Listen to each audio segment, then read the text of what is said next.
Recientemente, usuarios de redes sociales han generado un debate sobre las habilidades parentales de la generación millennial.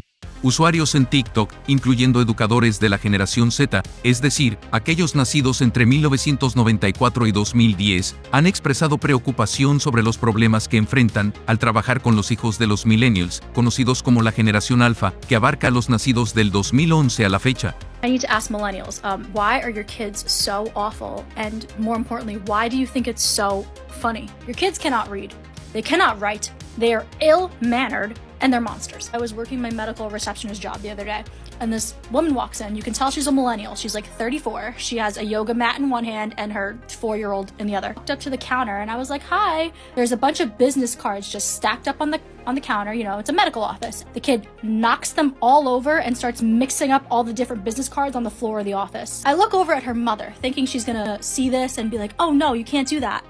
No, she looks up from her phone, looks at her daughter, and starts hysterically laughing and says, isn't she so cute? Ma'am, I have to clean this later. If that were my kid, I would have yelled at it and then cleaned up the mess it made and then made it apologize to the receptionist. Los educadores señalan que las nuevas generaciones a menudo tienen dificultades para seguir indicaciones y carecen de habilidades fundamentales como la lectura y escritura. Critican la preferencia de los millennials por utilizar tabletas desde temprana edad, en lugar de fomentar la interacción y estimulación de entornos donde los niños puedan convivir entre sí. I blame gentle parenting. I blame the parents who read an article or two or listen to a podcast and suddenly think they know how to gentle parent and then proceed to do it completely incorrectly. Most resources say it's patient, calm, punishment-free, gentle parenting, evidence-based, and focused on empathy, respect, understanding, and boundaries. And don't get me wrong, all of these things are really important.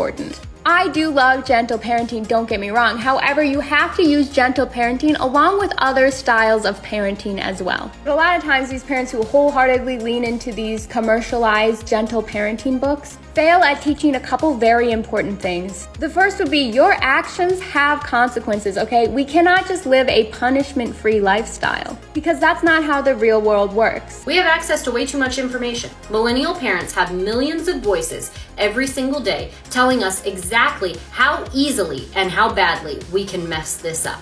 Not only that, many of those voices are clinical professionals, which lead us to believe that they might actually be better at raising our own children than we are. We are terrified of messing this up. We are terrified of causing trauma. We are terrified of ruining their childhood because the millions of voices that are happening around you, you should do this, you should do that, you should private school, you should homeschool. All of those voices around you are absolutely crippling, and the only thing that they do is suppress the one voice that matters, that is your parental instinct. The parental instinct is gone within many millennial parents because we are terrified of doing it incorrectly. Millennials have been conditioned to believe that the millions of voices that are happening around us suddenly know better than we do when it comes to our families.